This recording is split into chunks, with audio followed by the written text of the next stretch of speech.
Good evening. Good evening. Welcome to tonight's debate. We would like everybody to come in and take their seats and get themselves settled in, and we will begin officially shortly in a few minutes with a welcome from our president, Dr. Dan Mahoney. My name is Karen Kudrowski, and I am the co-director of the John C. West Forum on Politics and Policy, which is one of the sponsors of tonight's debate. So please come and take your seats and quiet yourselves. We will be having students who will be on either side of the auditorium who will be handing out note cards and pencils if you need a writing utensil. And these will be used if you wish to pose questions to candidates. And then if you write down a question, please pass them to the side aisles and they will be collected. Please also silence or turn off any cell phones or other electronic devices. If you choose to use an electronic device, please know that it can be distracting to people around you. So if you choose to post on Facebook about the event or tweet or something of that nature or take notes for class, just please do it in a polite way. Here at Winthrop University, we strive to teach our students about the importance of informed citizenship and civil discourse. Thus, I ask all of our guests today to help model the very best of Southern hospitality and civil discourse.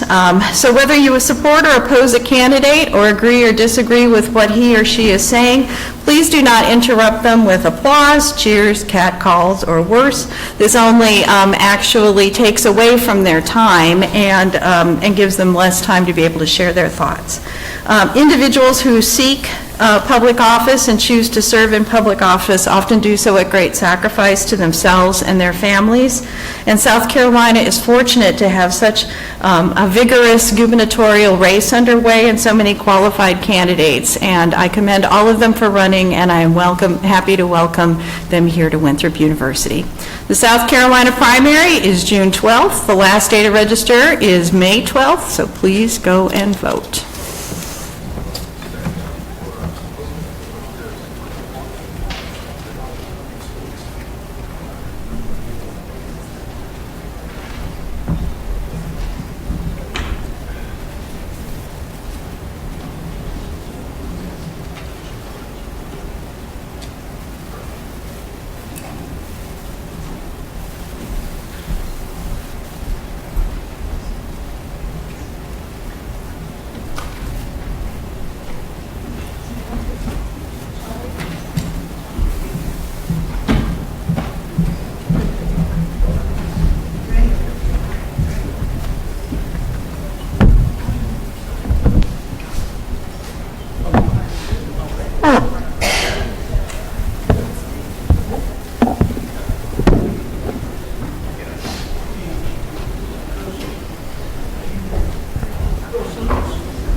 They're alphabetical. Does this say Willis in front of you right here? This is Holly, but that says, the next one says Holly. This is Willis? This is Willis. Okay, Willis, yes. No, this is my name, but you're... Okay. Right here. You're there, Phil. Let's see if I can do that.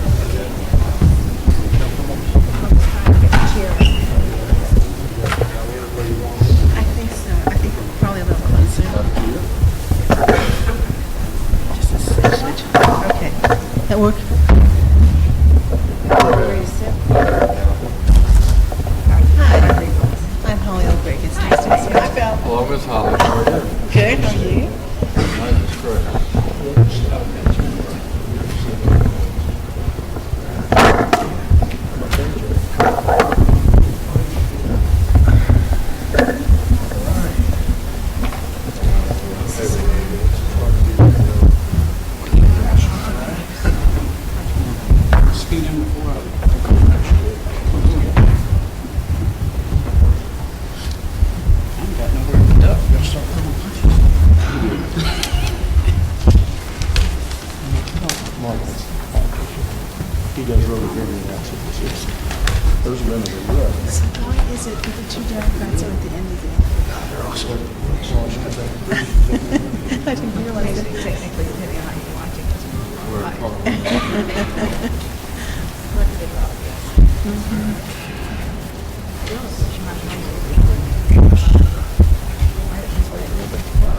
Thank Peter.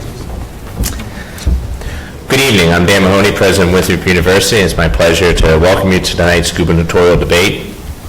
One of our goals at Winthrop University is to make sure that our students are engaged citizens and are prepared for life after college, but also it's to partner with the community and provide opportunities for community members to get engaged in the political process. So tonight's event really allows us to do both, offer something for the community as well as for our students.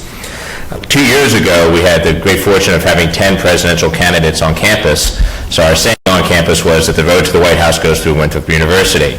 We're hopeful that this year the road to the Governor's Mansion also will go through Winthrop University.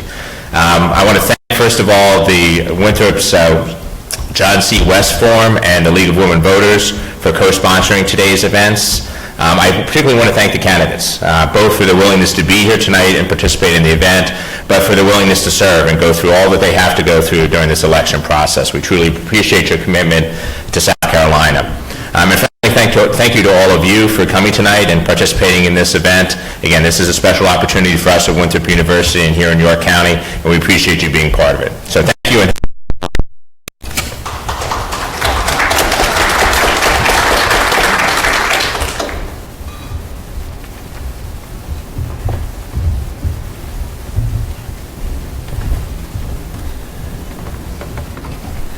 Let me add my welcome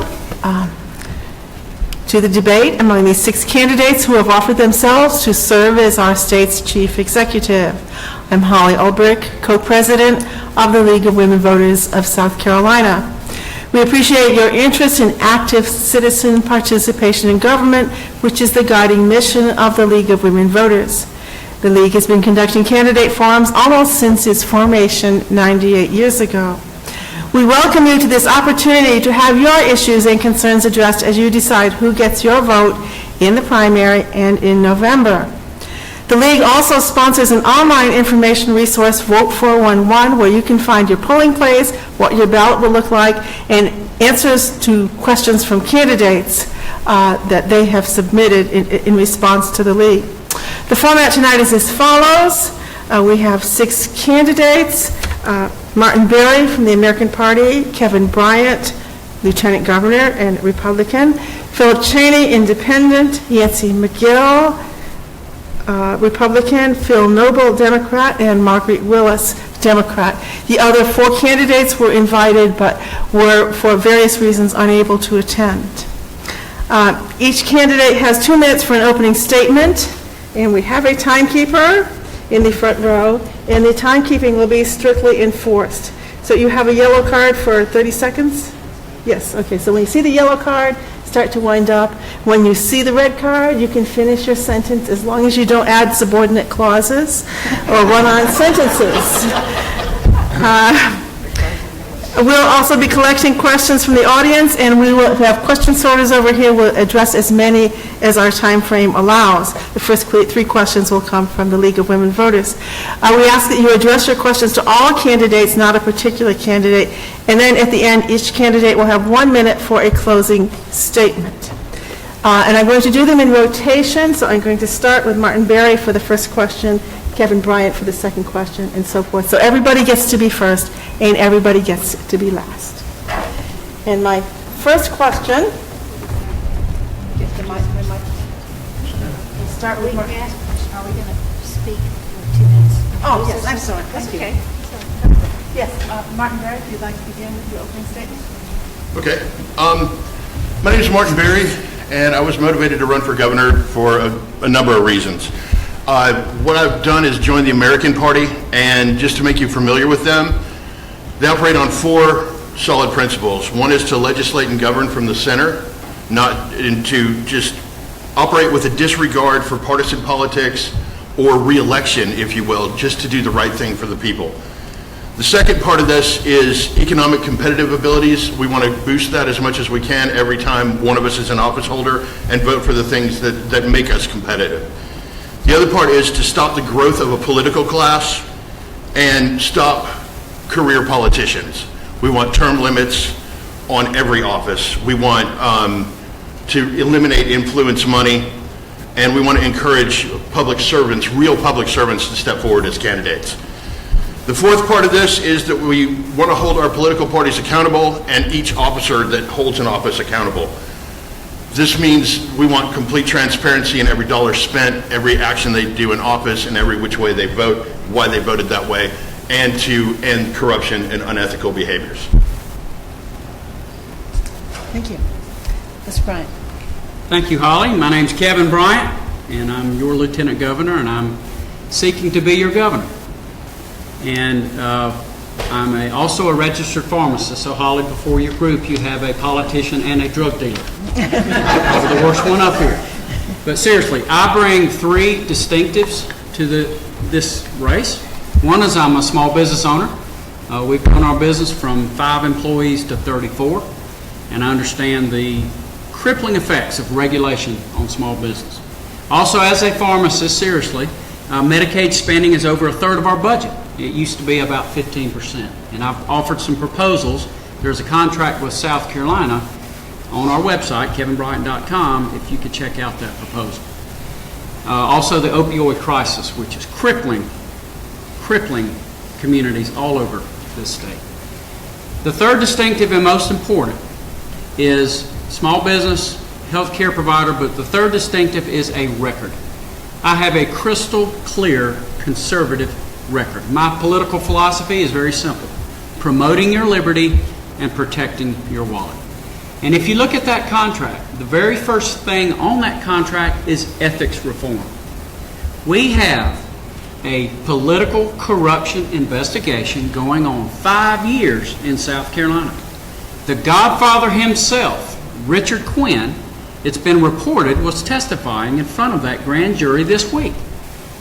When a lawmaker is caught selling his vote for millions of dollars and has to pay a $1,000 fine, that is an invitation to corruption. And we've got to end this mob-like ruling and return your government to you, the taxpayer, and the crooked cronyism, mob-like behavior in South Carolina must end.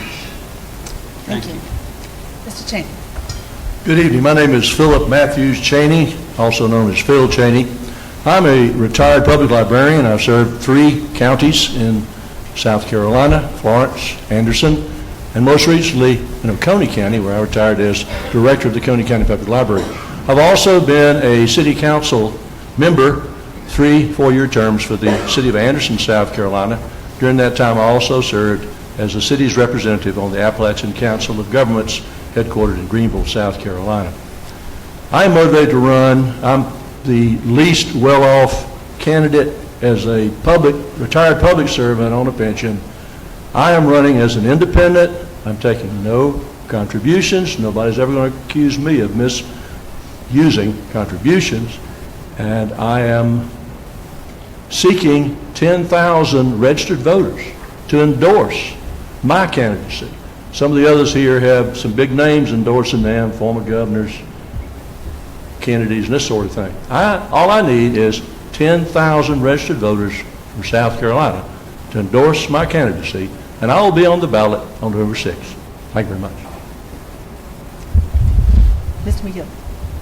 Thank you, ma'am. I first would like to say how much I appreciate Winthrop University and the Women's League both sponsoring this event tonight. It's a delight to see all of these young people here tonight, and that is one of the biggest reasons that we get involved publicly, and it is a public service. I can tell you a blessing I had years ago. I'd leave the Citadel and I'd come straight into Winthrop College at the time. My wife was Pam Fennell, and she graduated here from Winthrop University in 1974. And so this campus has really changed since the early 70s, but I can tell you it marks the true talents, and it's a great testament of what South Carolina's about. It's good to see Jack West here tonight. Governor West, who was part of this forum as well in his absence. He was one of the finest governors this state ever had, and I can tell you he was a public servant to the first degree.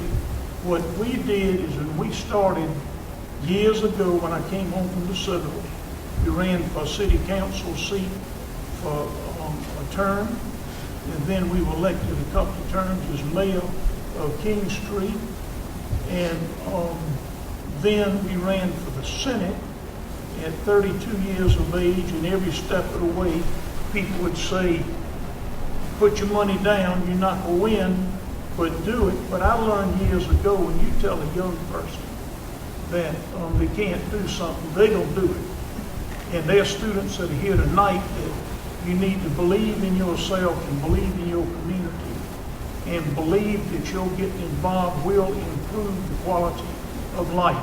We spent 26 years in the state Senate yesterday. Thank you. Mr. Noble. South Carolina is an amazing state. We really are. We have just got enormous potential. We've got a rich history. We've got one of the most beautiful places that God has created on this earth. And we have had extraordinary people who've done extraordinary things, writers and poets and business people and athletes and entertainers. We've had 5 Nobel Prize winners from South Carolina. And we can do great things in the future. We can have world-class schools, not just decent schools, but world-class schools. We can have good roads, great roads. We can have safe and secure pensions. We can have lots of things in this state, and we ought to, and we deserve them. But we can't have any of them until we first deal with the broken, corrupt, and dysfunctional government that is running our state today. That's what's holding us back. That's what's keeping us from being the kind of state we can be. And I've seen what we can do. I've been fortunate over the last 30 years to work all across this state, starting a lot of nonprofit organizations, education groups, providing laptops for kids who don't have them, health care for people who need it, a whole variety of things. I have seen how great we can be. And it's not our state that's broken. It's our politics that's broken.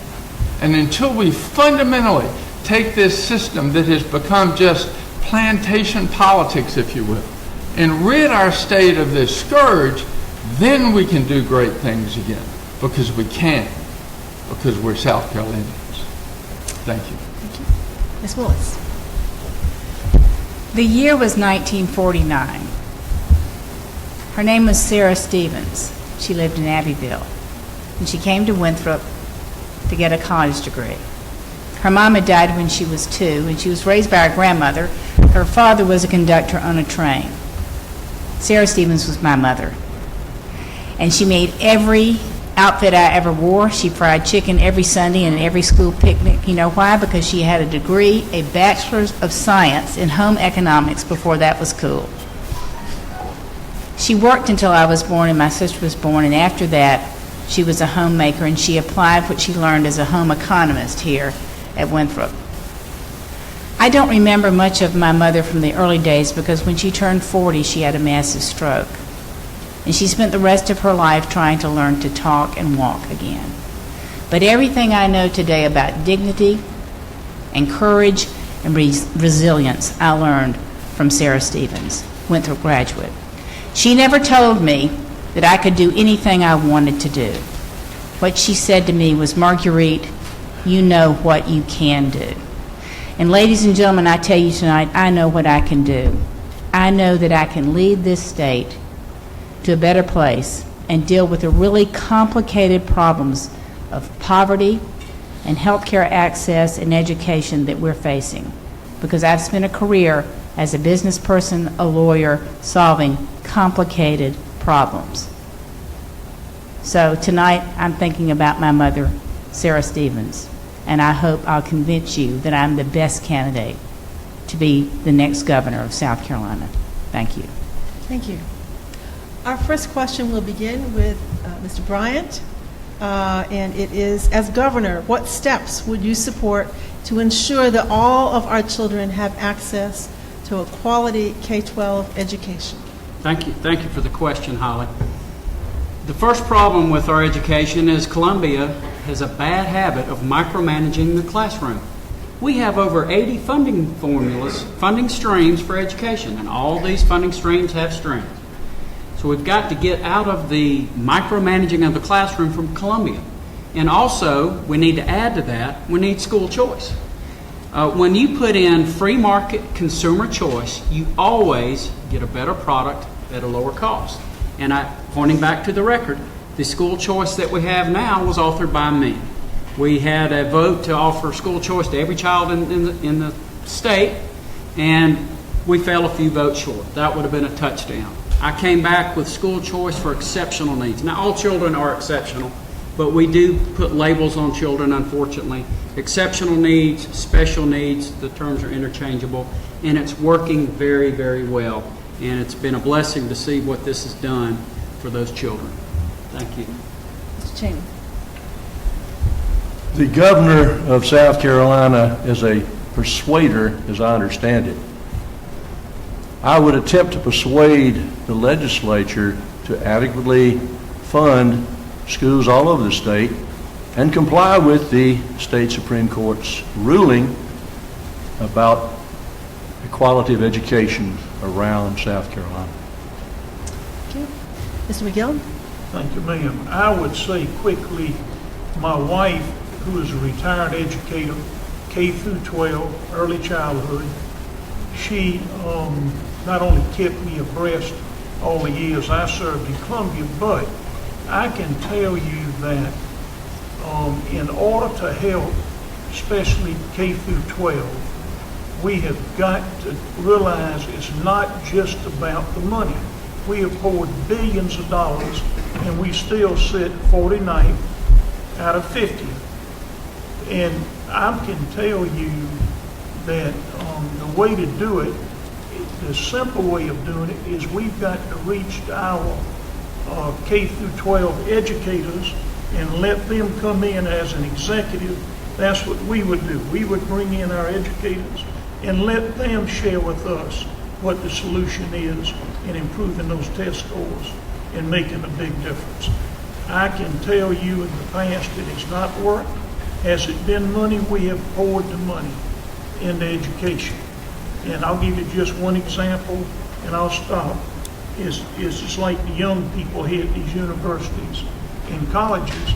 A lot of them have a 15-year debt the day they leave of the university or college. And that's not much of a fighting chance other than individually, but when you have students that graduate and they have 70 to 80,000 debt on top of them, that's got to be changed, and that's going to be a big priority with us. We're going to figure out how to get this debt off of these college, especially college and university students. Mr. Noble. First thing we got to do is be honest, and we got to accept the fact that we have arguably the worst schools in the country. A recent newspaper article in Charleston, after the latest test scores came out, said it this way: bad and getting worse. And that's where we are in this state.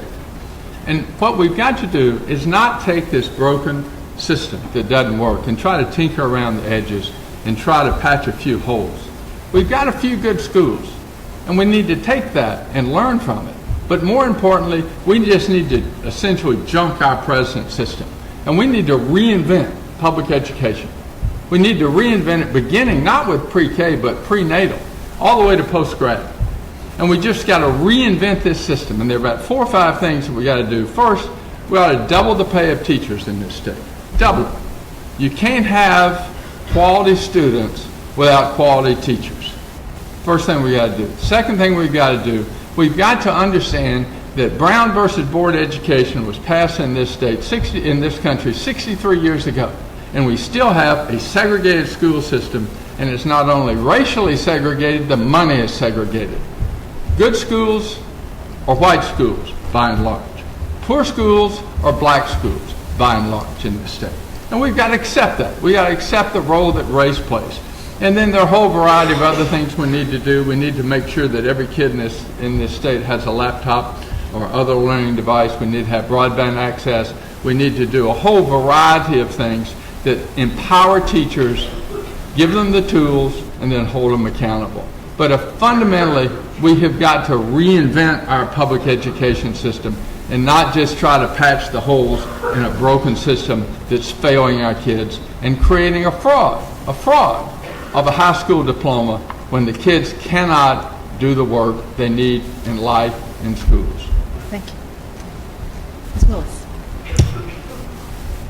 I am a proud graduate of the Greenville County Public School System. I believe in public schools. And let me say right off the bat, I don't believe in using public money to fund private school choice. I will veto as governor any bill that presents that as a possibility in this state.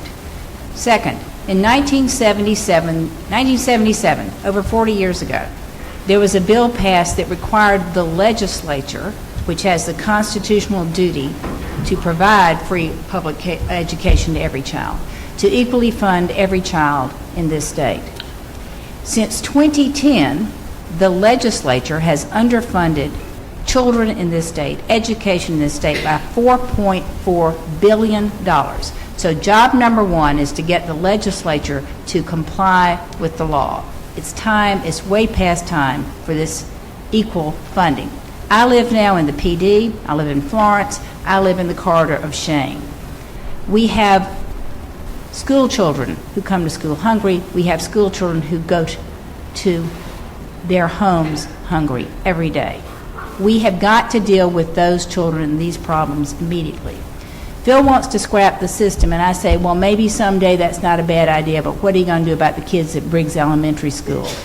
How long is it going to take? Are you going to let the light of hope flicker out in their lives, in their eyes? I'm not willing to do that. So we've got to have some practical solutions today. Here's one.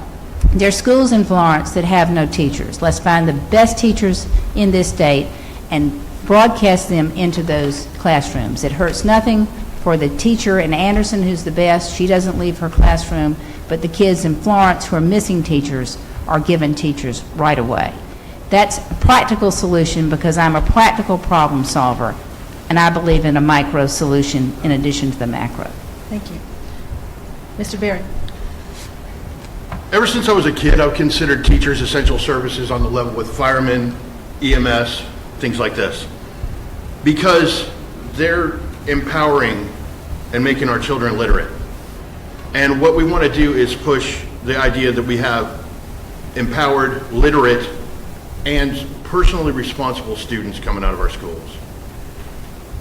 If there's money diverted to schools that are already succeeding, we need to reroute that. We need to, it's not just a reformation and it's not just patching, it's a matter of offering new opportunities, doing things as radical as getting rid of standardized testing, and offering things like teaching skills and trades in the high schools so that when the children, when these kids graduate from the high schools, they can go get a job. They can go work on our bridges and help us rebuild our roads.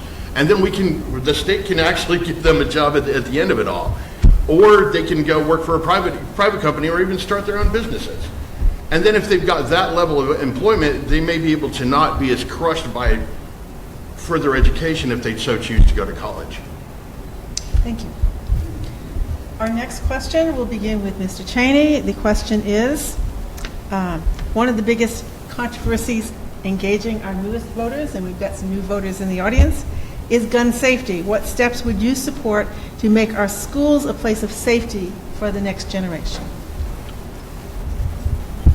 I have this idea that perhaps retired men and women might become gray rangers and patrol our schools, preferably those who had some sort of military or police officer training. I do not think we should have firearms defending against firearms. There are other types of technologies such as tasers and other interesting things like that could be used, tranquilizer darts like they use in the zoo, to repel those who may be invading our schools to kill our children. Mr. McGill? A big conversation held in the last, I guess, 30 days. We met with a number of state troopers. And the state troopers, if you will just listen, there is a semblance of an answer that will make a difference in keeping our children and our teachers safe. Troopers have shared with me, if so invited to come on campuses all over this state. We already have our uniforms on. We would come on those campuses with our vehicles. What we would love to do is have presence, but also what we would love to do is we would appreciate the fact of being able to speak in some of these classrooms. They're saying we already getting paid. It's a time of the day that we could go in for short periods of times and help where we already are trained and prepared. But they also shared that why not, if we on campus and decide to eat a lunch, that's a small price to pay a trooper to get them to come on those properties. And then also, even some schools serve breakfast. But the fact remains, if we have existing, already safety, trained law enforcement people in this state, and they have a desire to help, why not bring them in and see if we can work something out in that case? We can't just spend millions and millions of dollars in hiring and training law enforcement that financially we cannot put a child's life in danger or teachers, but we can't just do it because that's the simplest way of doing it. Really and truly, we have an existing group of agents in this state, not just patrolmen, that could make a big difference at the school districts. Thank you. Mr. Noble. The first thing we've got to do to keep our kids safe and to keep our community safe is take on the NRA. The NRA is a scourge. What they're doing is evil. What they're doing is preventing common sense, rational gun safety legislation, not only in South Carolina, but around the country. And unless we have, and until we have, leaders who are willing to stand up to the NRA and say they're wrong, we'll never make real progress in this state. And that's why I don't understand how we can have candidates for governor, Democrats and Republicans, who have over and over and over again supported the NRA positions. I don't get that. I don't understand how they can do that. But that's the reality. Democrats and Republicans supporting the NRA in South Carolina. There's a whole variety of things we need to do once we begin to take on the NRA. We need to get rid of assault weapons in this state. We need to raise the age of when someone can buy guns and ammunition to 21. We need to extend the waiting period, not 20 days, not 30 days, but 60 days, 90 days, however long it takes until that person has passed the background check. And I think we ought to have a test and a license to own a gun and to buy a gun. If you have to have a test and get a license to drive a car, don't you think it makes sense to have to pass a test and have a license to have a gun? I think it's pretty common sense stuff. And then we need to begin to roll back some of the stupid laws we've got on the books, like guns in bars and all sorts of other things. Ms. Willis. Well, I just want to say, excuse me, I am not a Democrat who is embracing the NRA. That's somebody else. So right. just to be clear, right, Phil? Thank you. Yes. Look here. Immediately after Parkland, I came out and said, I'll pray for these kids, but we don't waste any more time praying. I want to take some action. So I said, let's get rid of assault weapons. Let's get rid of bump stocks. Let's have universal background checks. Let's raise the age to purchase for guns to 21, except for some hunting guns. But here's the deal. After Parkland, you will remember that there were a number of kids who took 17 minutes to remember the students. And our governor, Henry McMaster, called those children shameful. I will speak truth to power whenever I feel it's necessary. And I came out and said the only thing shameful about those students. The only thing shameful about all of their protests was the fact that our governor called it shameful. As far as I'm concerned these days, the kids these days, Holly, 17 years old, almost ready to vote. I just hope we can keep this world together long enough so they can take it over, because they are smart and they are articulate and they are focused and they are right. We have not kept them safe. It is our duty to keep these children safe. I went to a town hall with kids who were terrified about what might happen in their schools. They were worried about metal detectors. In fact, Yancey, the teachers were going to have to do the wanding of these kids. That's wrong. We need to step up and we need to spend whatever money it takes to make our kids safe in school, because that's our job. Thank you. Mr. Barrett? I think we need a little bit of law reform on this issue. And it's due to the fact that as adults, we've failed all the children that are in the schools now. When I came up in the 80s, we had guys coming to school with guns in their gun rack in their trucks. And it was the principal would go out and just say, hey, that's pretty cool. Where are you going hunting after work? And it was never a threat. I wouldn't encourage people to bring them in their trucks right now, but if this problem is persistent, which it seems to be, then we just need to tighten the laws to prevent any of these tragedies from happening again. Kids deserve a place to learn that's safe, and they deserve to come home safe as well.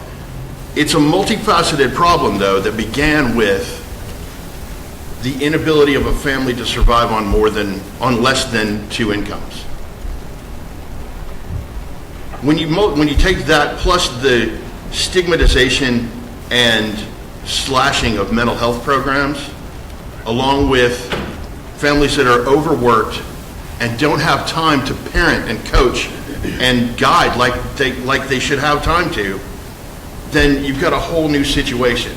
In my generation, my parents still had time to coach and guide and make sure that I stood in line. That's not so much the case anymore. And I think if we approach this from a multifaceted section and tighten the gun laws, we'll do a good job by our kids. Thank you. Mr. Bryant? Thank you. If you'll notice, most of these shootings happen in gun-free zones. Have you seen a shooting at a gun club? No.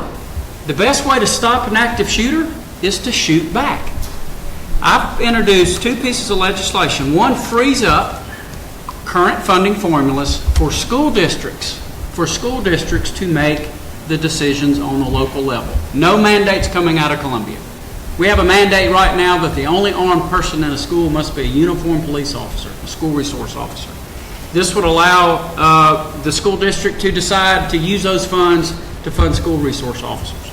This also would say if a school district decides they want to arm certain other district employees, then they can have that debate at the local level. It's been mentioned that law enforcement, we have a lot of retired law enforcement that work for school districts. We have a lot of retired combat veterans that work for local school districts. I spoke to a former solicitor in Horry County, and he told me on 2 separate occasions a shooter went into a school and tried to injure the school resource officer. Fortunately, both of those efforts were unsuccessful. But if a lunatic goes into a school, their first target's going to be the school resource officer. So we need to have more, and those decisions need to be made on the local level. No mandates, no child left behind. Another mandate has been a disaster. A recent mandate coming out of Columbia, Read to Succeed, I've yet to find a classroom teacher who is comfortable with that mandate coming out of Columbia. These decisions need to be made on the local level to keep our children safe. Thank you. Mr. McGill, I'm going to start with you, but can you pull your microphone a little closer? I think they have a little difficulty picking it up. Yes, ma'am. Okay, thank you. There is a proposal in the General Assembly to call a state constitutional convention. If there is a convention, what kind of changes in our state government would you like to see? I feel that we should have a convention. I think that status quo is the quickest way for failure, and that even with state agencies, we have some 80-plus to 85 state agencies in South Carolina, that when you hear this message about accountability, transparency, and disclosure, that's one of the biggest issues that we're going to deal with this Constitution. Without it, is we go bring in CPA, a new crowd, and we go audit these agencies, DOT included. We going to take and disclose what shelves the actual money is sitting on with these agencies. I chaired 26 state agency budgets over a number of years, 12 years with Senate Finance. First thing I would ask the question is, what did you do with your money last year? What do you intend to do with your money this year? And what is your fund balance? In other words, I'm of the opinion that Carol Campbell was right years ago when we had 110 plus agencies. It was cut back to some 80. We need to look at these again by convention or without. And I can tell you that the first order of business is understanding this state is not a poor state. When you hear we do not have the money or the resources, we're a AA, AAA credit rated state. We only one of eight out of 50 in this country. But I don't want to use the word awashed, but that is my personal word. We are awashed in revenues in the state. That is why whenever this gas tax came up about fixing the roads, I can just tell you that I did not support it when I was in the Senate because I knew that they had a lot of dollars sitting on the shelf, but those things need to be audited and they need to be disclosed. Thank you. Mr. Noble. First, a little history lesson. Our Constitution today was written as a reaction to Reconstruction. When the federal troops left South Carolina and the plantation folks returned to power, they constructed our current Constitution. And it basically enshrined a system of plantation politics. And that plantation politics works like this. A few folks get together in the big house in Columbia, and they decide what's right for themselves and their cronies and their friends, and they divvy up all the goodies. And there are Democrats in that big house, and there are Republicans in that big house, all cutting the deals. And then they say to the rest of us, tough, this is how it's going to be, and y'all got to live with that. And that's the plantation politics system that we have today. And yes, we need to dramatically and radically change that. We need to change that to empower the governor to make decisions and take as much power as we can out of the hands of the legislature, out of the hands of the plantation guys, and put it in the hands of a governor who is elected by all the people. The governor will be elected with mandates to do this and this and this and this. And that's what a modern, effective, efficient government is all about. So we need to first and foremost overhaul that plantation politics system. Take the power away from the legislature, put it in the hands of citizens, but also create structures so that the decision-making is taken away from Columbia and pushed back down to the local level. You in your counties know where the roads need fixing. You need to know the problems that you've got in your county, and you know best how to solve them. So we need to take that power away from the government of Columbia and push it back down to the local level in a new Constitution. Thank you. Ms. Willis. Well, I certainly support the need for a new Constitution. Phil is right historically, but what we really need here is a balance of power. We need to have the power equally balanced between the governor, the legislature, and the judiciary. It's extremely important. We've seen recently with Donald Trump, we've seen with his efforts to impinge upon immigration, we've seen the courts push back and hold him accountable and stop some of these actions. So the balance of power is critical. The governor in this state is, in fact, a weak office, relatively speaking, and it's intentional, as Phil indicated. They just didn't want a black man being governor, and if that happened, they didn't want him to have any power. You notice I say him because women couldn't vote back then. It didn't matter if you were white or black, you just couldn't vote. And by the way, South Carolina vetoed the 19th Amendment, so don't think anybody here wanted you to vote then.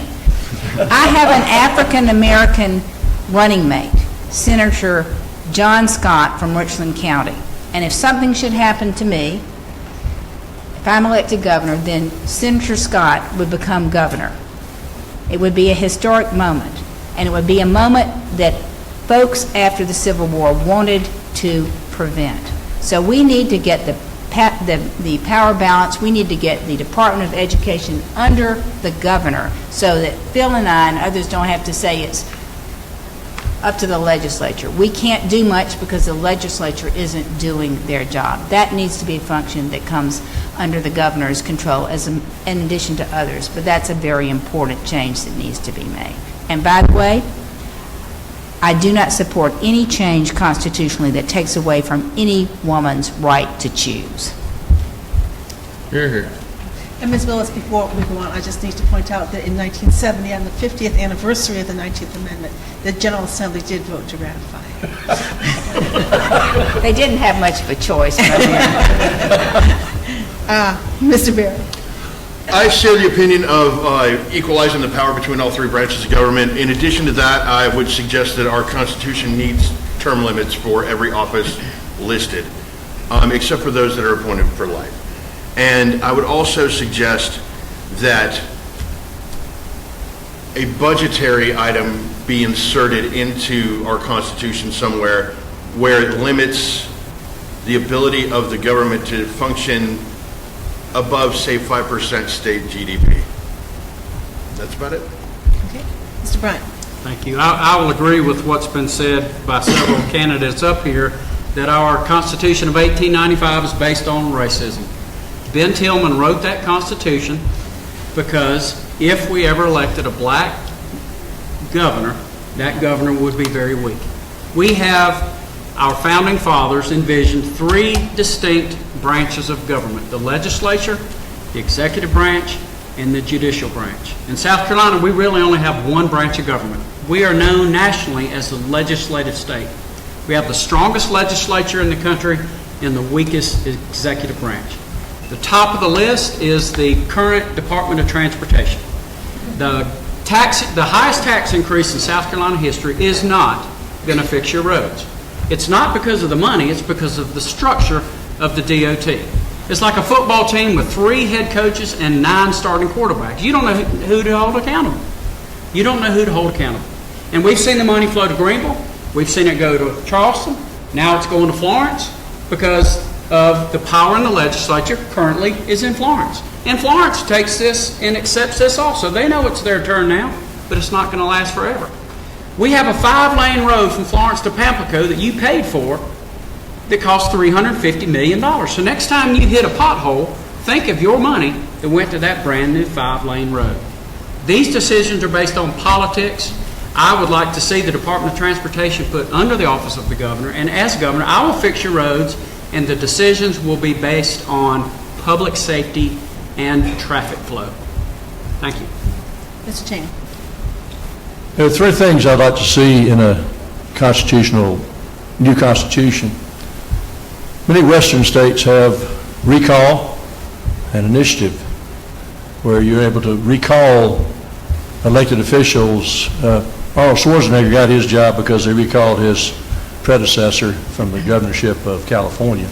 And the initiative, a referendum, allows citizens to initiate legislation if their legislature is reluctant to do so. And the other thing that needs to be changed, I believe, is the way we select our judges. It's very interesting, you know, if you're an attorney and you're in the legislature and you also select the judges and you represent your client before a judge that's been selected by the legislature, you're probably going to be have a better outcome than an attorney who is not a member of the legislature, who has not selected that judge to be a judge. I think we need to talk to the state bar and try to determine another way of selecting judges in South Carolina as a part of whatever constitutional convention arises. Thank you. Now we are turning to questions from the audience, and the first person to respond to an audience question will be Mr. Noble. Our natural resources are among our most valuable amenities. How would you protect our coasts, rivers, and lakes, and please be specific? First is the coast, and the biggest threat to the coast is offshore drilling. And my position on offshore drilling is very simple. No, never, nowhere, no time, nobody, no how. Is that clear? No, not really. Not really. Second thing we got to do, lakes and rivers. We have a limited amount of water flowing through our lakes and rivers. And we need a water usage plan that keeps people like corporate farms, these big potato farms, and even Google. Google's trying to suck enormous amounts of water out of the land, out of the water tables in the low country. And we are blessed in this state with more rivers and more free-flowing water than practically any state east of the Rockies. But we are in danger of losing it because special interest in Colombia, they go down there, they hire them a lobbyist, they spread around a bunch of money, and they get a piece of legislation passed that allows them to suck water out of our aquifers, to pollute our water, and to essentially diminish the health and safety of all of us. So ultimately, it's about special interest. It's about PACs. It's about the corruption of this political system that we've got.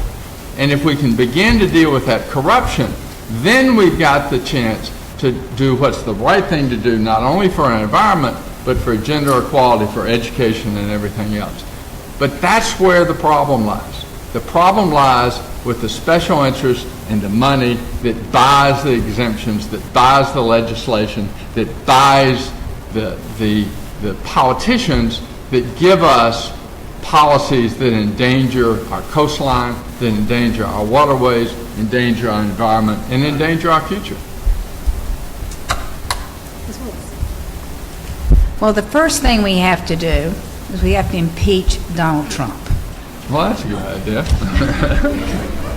He has made I guess, an amusing interlude of repealing, turning back by executive order every good environmental regulation we've had in a long time.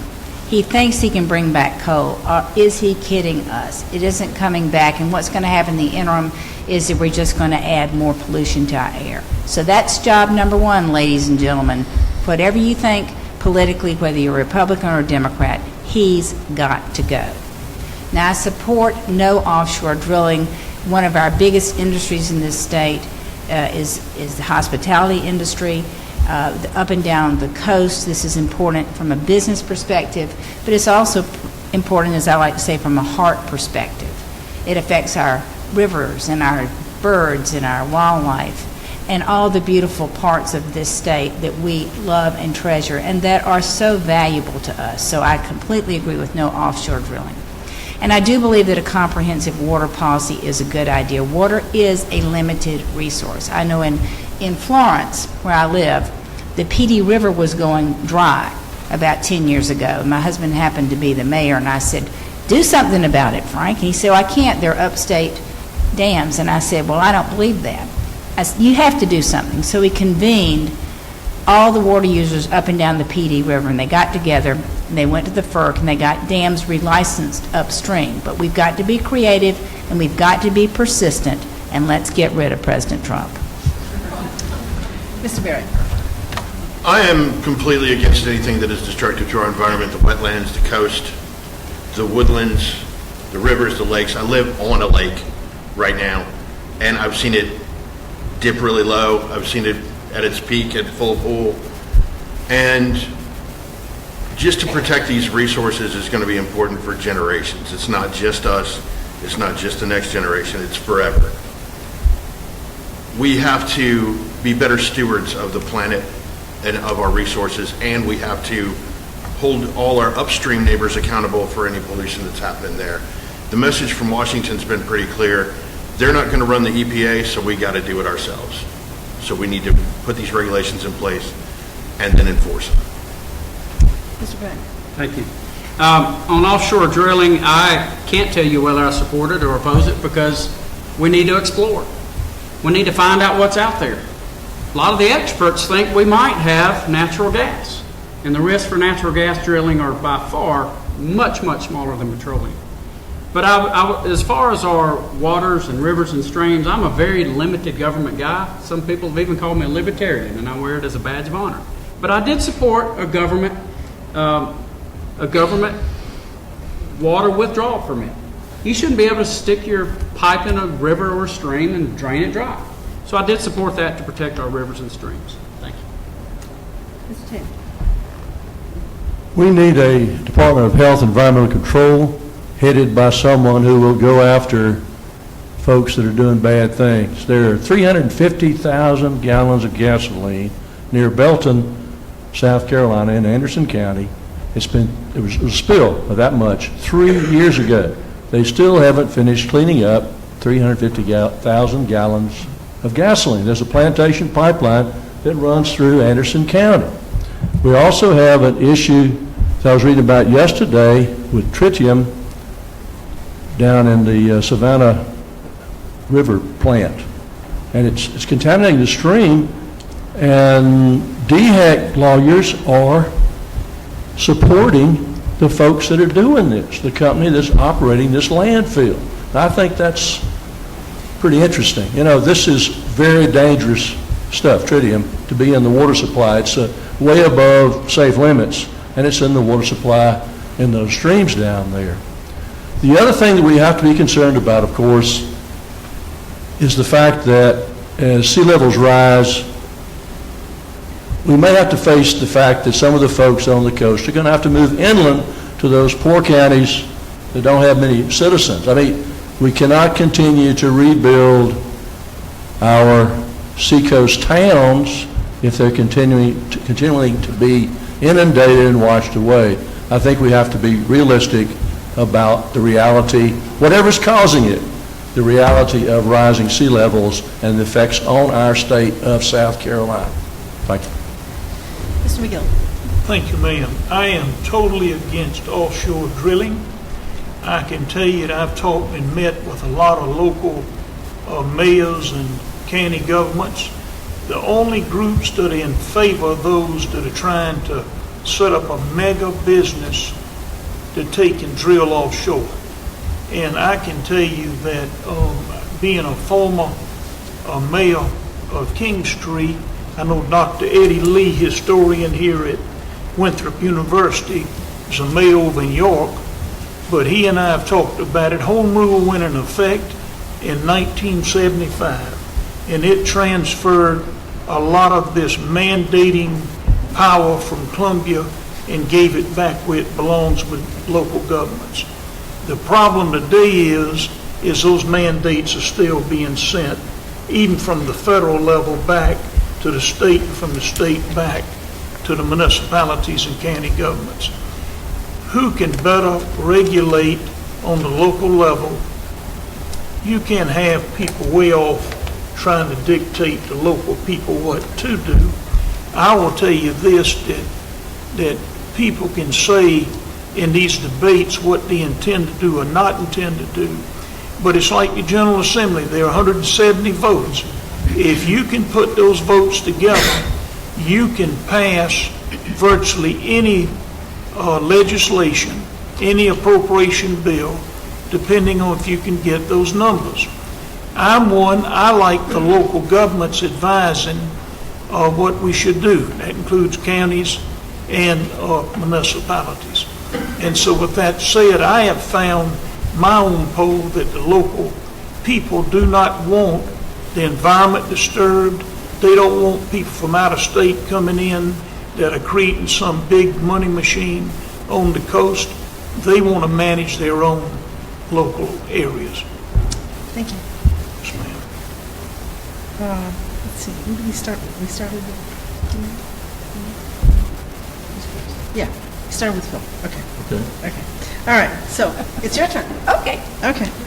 What steps would you take to bring positive changes to South Carolina's prison system in order to avoid another riot such as we recently witnessed? You're talking about the one in Lee County Yes. just this week? I assume so. Okay, well, let's start with that one. The Lee County riot, I don't live far from the Lee County Jail, so I know a little bit about it, was caused in large part because that facility is not currently adequately staffed. It originally is staffed to run at about 80 folks controlling the jail, and the night of the event there were about 40 there. So it wasn't adequately staffed. That's number one. Number two, with regard again to Lee County, just a minute, just some statistics that I know about. There used to be 4 guards at night on the corners of the facility, and now there's just 1 roving guard, so that at night people can send things over the wire fence, and the prisoners can get the contraband. They send over with one of these sort of pop guns. They'll send over cell phones. They send over various types of drugs. They send over small weapons. And what happens is, of course, since there are no guards at the corners, this continues to cause that to be a much more dangerous facility. And that's a real problem over in Lee County. Those are the shall we say, the toughest of the tough criminals. So we have to deal with that. I've even forgotten the question.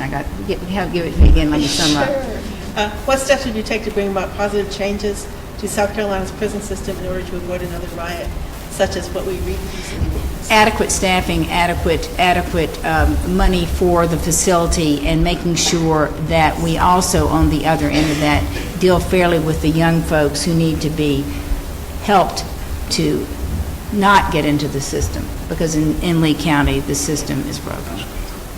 Mr. Barry. Excuse me. I have a request. Would the candidates please speak up a little bit more? Me? Everybody.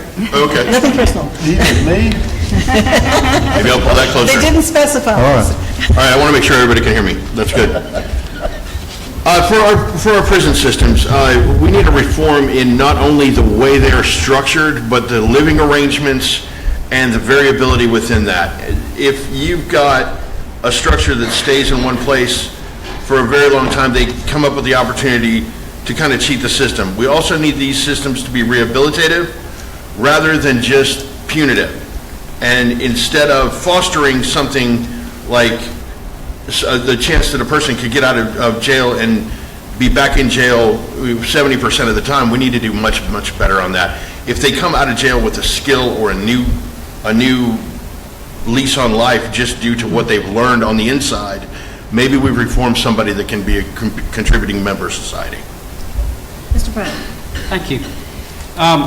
I would like to tell you that when I served in the Senate for 12 years, several times, I made the effort to fund the Department of Corrections more than we do now. Per inmate, we fund the Department of Corrections less than any other state in the country. They're understaffed, they're underpaid, and this goes for all of law enforcement. We don't pay our law enforcement near enough. Folks go through the academy, they work for corrections, and I don't blame them at all, but they take a better opportunity and they move on. We have a revolving door, so we don't have much experience in the Department of Corrections. And this notion of jamming the cell phones, I tell Washington we're going to jam the cell phones to keep our Department of Corrections and the folks that work there safe. And also sentencing reform. We have the technology to where we don't need to incarcerate certain nonviolent offenders. Now, this facility was full of very violent offenders. But nonviolent offenders, we need to continue to pursue sentencing reform, and we need to increase our executions. We have a law that I put in that says if you're a child molester, you belong on death row. Thank you. Mr. Cheney. To solve the problem at Lee, we're going to need to hire additional correctional officers, and we'll have to raise the salaries in order to attract enough correctional officers to successfully police that facility. That will require the legislature to actually come up with the money to do that. Anybody elected governor is going to have to persuade the legislature to adequately fund corrections, as Lieutenant Governor Bryant said. I see billboards all around the state advertising jobs as correctional officers. I see ads in every little paper around the state advertising jobs for correctional officers. The conditions and the pay are obviously not enough to attract our people to be correctional officers. Thank you. Mr. McGill. It is a pay issue. Consistently every year to 2 years, extra funds were appropriated for these officers at the prisons. But I also can tell you this, that again, the issue has not been money. This state is spending $28 to $29 billion a year. $8 billion is federal money. Roughly $8 billion is the general fund of South Carolina, and then there's another account with the balance of the money. The thing is the basic of zero-based budgeting. You can put that money where you wish to put that money without making excuses.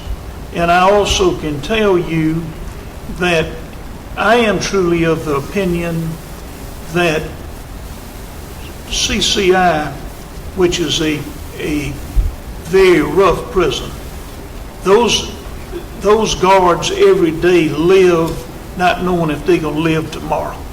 And they usually have cage walkways where these guards walk away from the prison population. It's just not even safe from prisoner to prisoner. My problem is any weakness or any softness that we show to these prisoners is not the solution.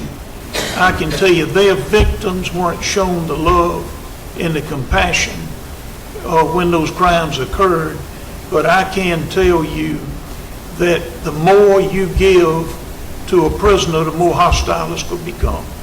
When I saw that the other day and read about it, there was one of those 7 who were killed. They had murdered a man over in Kingstree area. I always wondered what happened to the man, but there he was in jail.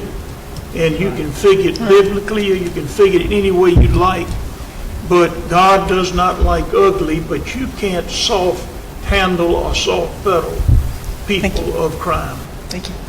Mr. Noble. You've heard a lot of specific examples of things that need to be done. They're right, and we need to block cell phones. We need more prison guards. We need better maintenance. We need to break the prison to pipeline population, prison to pipeline, schools to prison pipeline. There's a whole variety of these things that we need to do, and they're right. But there are a couple of basic things that people just don't want to talk about. Number one is a perfect example of a system that is broken and dysfunctional and it's corrupt. It is. 40% of the jobs at the Department of Correction are not filled. 40%. Because we can't find anybody to do the job, because we don't pay them enough, because the working conditions are terrible, and all sorts of other things. And a part of that is simple race. Race is a factor in this state. It's a huge factor. And for too many people in the legislature, the attitude is, well, it's just a bunch of black people. Who cares? Why would we want to spend any money on black people? We don't care. They're criminals, to hell with them. And that's the attitude that we have. The reality is that almost 90% of those folks are going to get out of jail. They're going to get out. So the question is, do we just treat them like animals? And then when they get back out in the street, they're animals. Or do we try to do something that's smart, not soft-headed, not willy-peeny, not pansy, but why don't we do something smart, which is try to prepare those folks for life on the outside, because they're coming back. They're coming back. So they can come back no worse off than they went in, or they can come back better off. That's up to us. Are we going to have more corrupt, dysfunctional, broken government? Or are we going to try to do something smart, try to get past these issues of race, and try to do something that's going to make life better for us in South Carolina, and also for those folks who are going to get out? That's our choice. Okay. The next question will begin with Mr. Berry, and the question has to do with higher education. Higher education is very expensive in South Carolina. What would you do about rising tuition and rising student debt?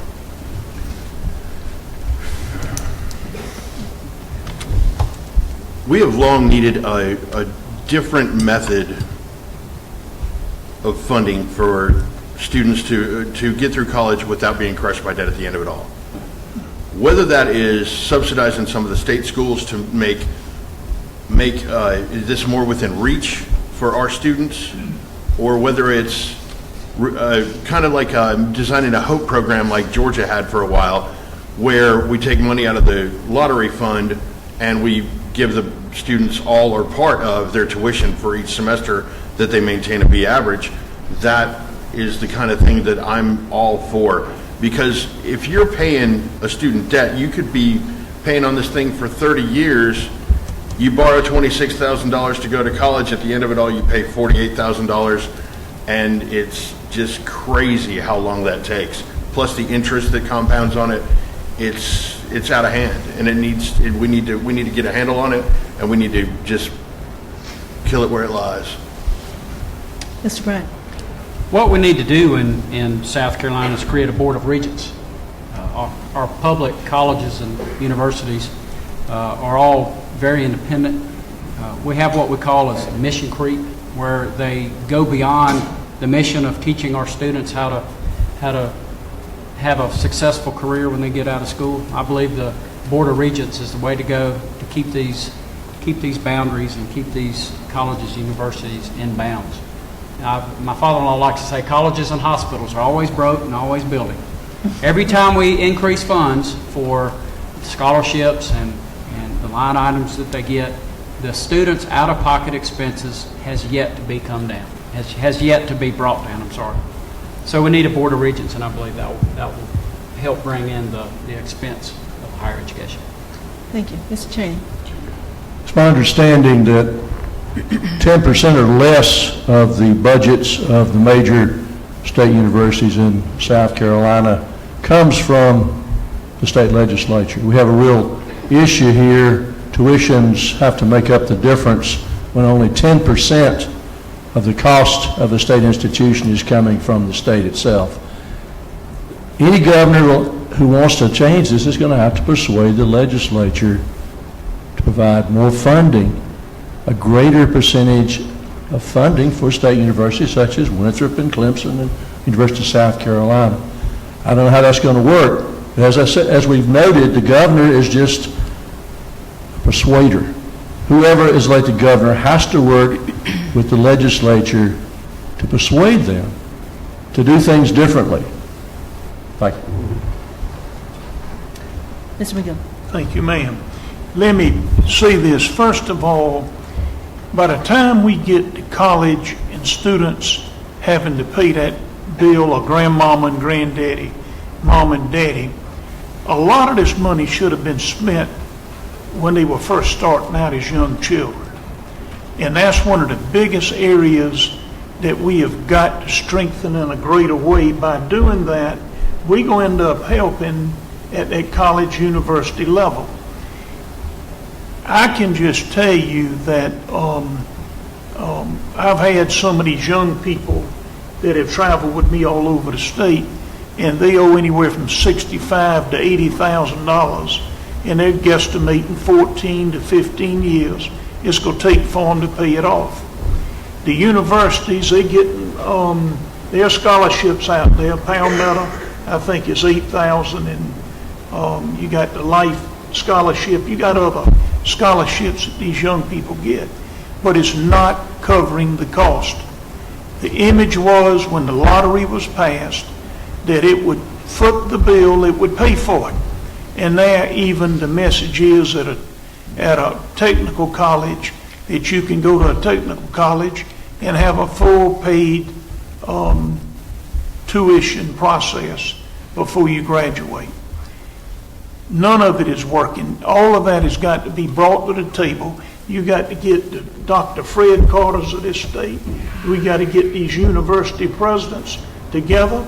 We've got to get our technical college, trade schools, vocational people together. And we have got to talk about the real issue. What are we doing in preparing the young people from the early age all the way up to a lot of these soon-to-be college graduates? They got to have a chance. They got to have a fair chance. And I can tell you that was what we did with our children. We told them, we gonna make sure you didn't end up with a loan while you went to college. But I can tell you this now, that's hard to do. That's a hard thing. Mr. Noble.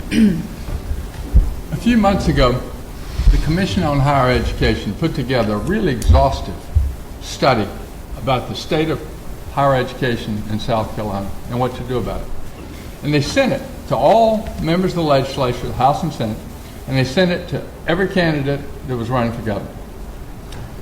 I called him up, and he said, you know, you're the only person that's called to talk about this. The only one. And here's what he said. He said, number one, our system is going to crash. The only question is how soon and how hard. Number one. Number two, he said, part of our big issue is that our higher education decision is being driven by the politics of the state legislature, which means USC and Columbia, who has the most alumni, are driving policy. And so we've got policy being made based on how many football tickets you got to give away to what legislature. And that's what's driving our education policy. Today, the average family in South Carolina pays more of their family income to send their kid to college than any state in the union. And they graduate with the 8th highest student debt of any state in the union. And I guarantee you, these kids ain't getting the 8th best education in this state. A number of things we need to do. First, we need to make sure that every kid can have at least 2 years of tech school. Williamsburg County, Greenwood, and Lawrence County have acted to make sure that every student can have 2 years of free tech education. We ought to have that statewide.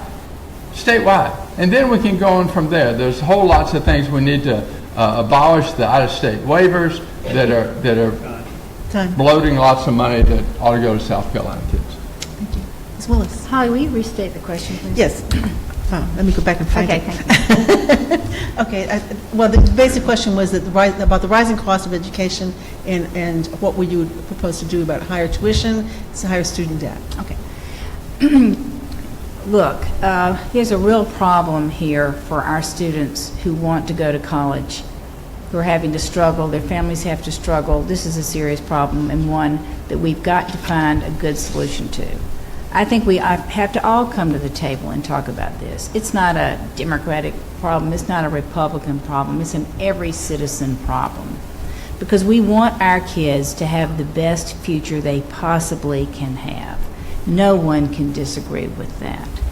And we know that not all of our kids need to go to college. We know there are good options in this state for technical educations, important options, good paying jobs out there. And we have a deficit in that area. We have a deficit of teachers right now. We need to find ways that we can help our children be successful in their careers and in their futures. And that's everybody's job, really. Don't you think this everybody's job? I bet I could look down this panel and everyone would nod their head in agreement with this. It's all of our jobs to do this. And this is an area where I think you put aside political differences and you work for the common good. Because, in effect, they're all our children. And they're all our future. And ladies and gentlemen, I think that's what we owe every child in this state. Okay. The last question is one I think that the answers will be shorter, so we'll have time for your closing minutes. And the question will start with Mr. Bryant. What is your position on the personhood bill introduced in the state legislature this session? Oh, I'm the sponsor of the personhood bill. So it was appropriate it started with you. Yes. I sponsored personhood, one of the last bills I sponsored before I resigned from the Senate to become your Lieutenant Governor.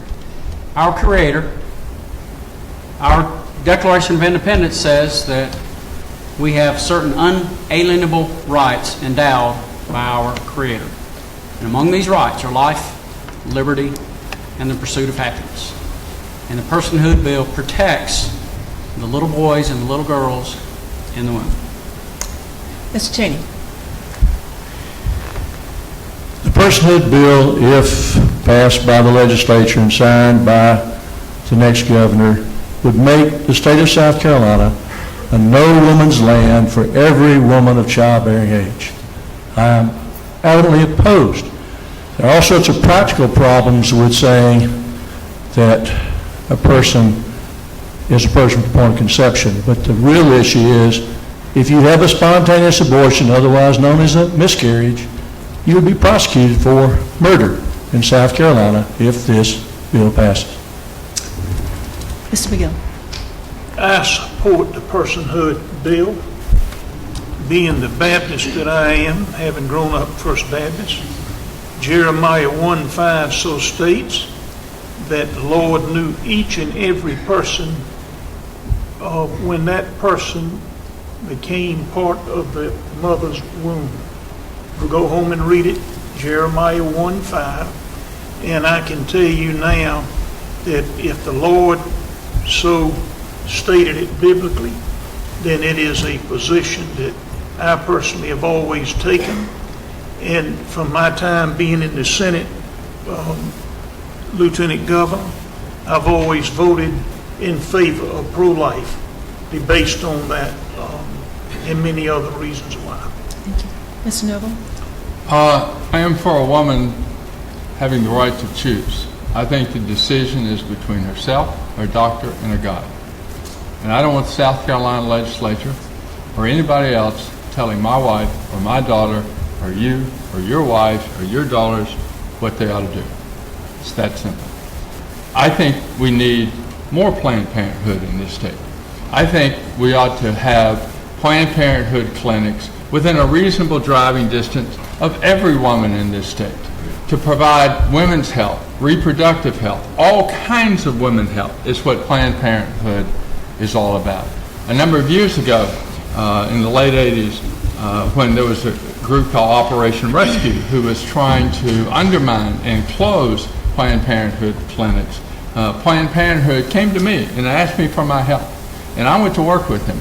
And we developed strategies and plans to go after Operation Rescue to stop the attack on women and women's health. And we won. And we beat them back. We beat them back in Democratic states and Republican states. And the testament to that is you have never heard of Operation Rescue. But I challenge you to go to Google and look at it because they were a real threat to women and women's health, and we need to oppose them, and we need to oppose any effort that interferes with a woman's right to choose, and a woman's right to choose based on her decision with her doctor and her God and no one else.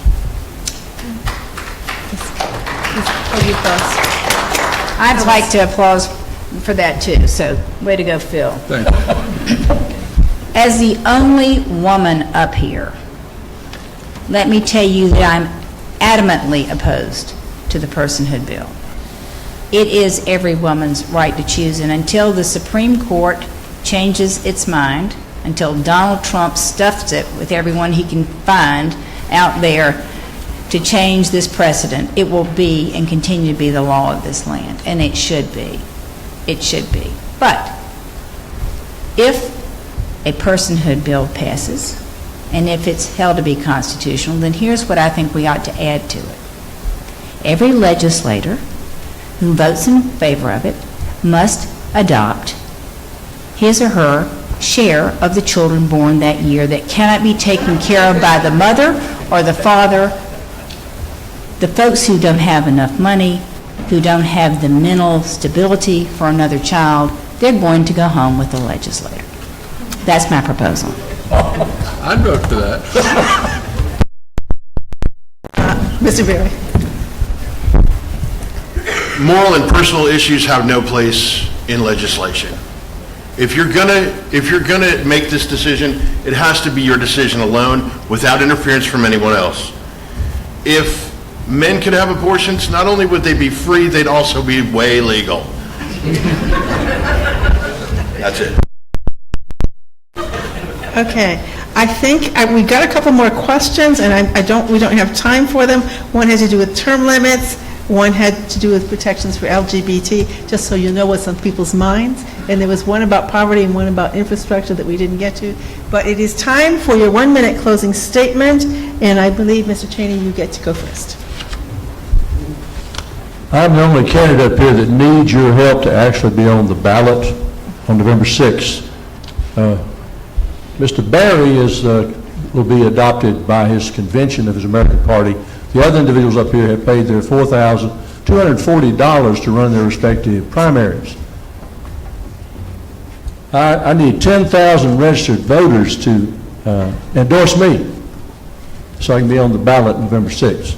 I live in Fairplay now, and Fairplay, South Carolina is my campaign slogan. Thank you very much.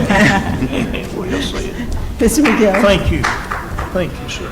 Thank you very much. We appreciate you affording us the opportunity to come by. It is important. It is a God-given right to participate in elections, and we need to encourage everyone to participate. I will tell you this, that improving the quality of life, as even our former governors have done in this state, they've worked hard, and they didn't take it light, and they dealt with citizens all over the state to improve the quality of life, but they have gotten off of the backs of the local citizens and local governments. That's been the success. And I will tell you that South Carolina is financially sound, but if we're not careful over the next 4 to 6 years, with all this utility debacle, with the pension debacle that has gone on, we could very easily lose our credit rating in this state. Thank you for letting us be here tonight. Mr. Noble. I love South Carolina. I really do. For 8 generations, my upstate redneck family has been a part of this state. And I believe in this state, and I believe in its potential because I believe in you and your potential. I believe that you, like this state, can do great things. But we can't until we first rid our state of this system of plantation politics, this broken and corrupt and dysfunctional system that's governed by money, that's governed by PACs, that's governed by special interest groups that have perverted our system, and it's keeping us from being the kind of state we can be. It's keeping you and your family from having all the things that you want and deserve. And we don't have to accept it. Thank you. Ms. Willis. First, thank you, Winthrop. Thank you, my mother's alma mater, for hosting us tonight. It's been my pleasure and my privilege to be here with you. I am not a politician. I've never run for office before. I am a business person and a lawyer. And my slogan on my website is this: if it's easy, you don't need me. We have some tough problems facing this state, and I am offering myself as a solver of big business problems. All of my cases have been hundreds of millions of dollars. I think I have the talent, I know I have the drive, and I believe I have the vision to lead this state out of the problems that it's in with regard to education, with regard to health care, and with regard particularly to poverty. And I'm offering myself for service tonight and on June 12th. Mr. Barry?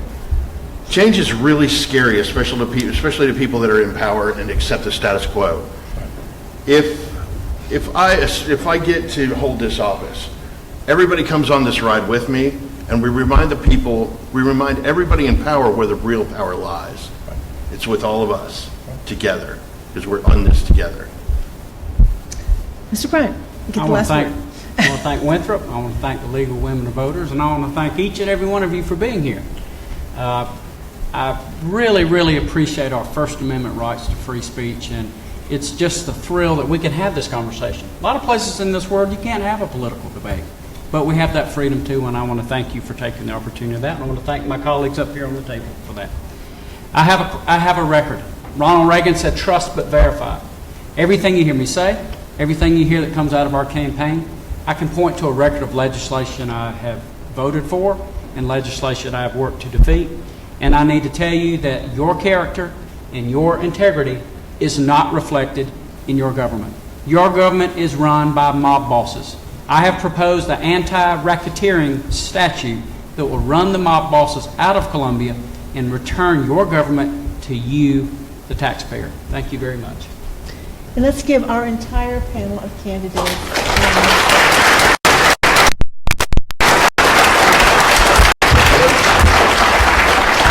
Thank you all for stepping up to the plate, for doing your homework and giving us thoughtful, articulate answers. And thank you, audience, for being here, for being patient, for being voters, and for promising to go to the polls on June 12th. Absolutely. Thank you. Thanks as well to our candidates who so graciously accepted our invitation. To Dr. Albrecht and the League of Women Voters, they're absolutely wonderful to work with.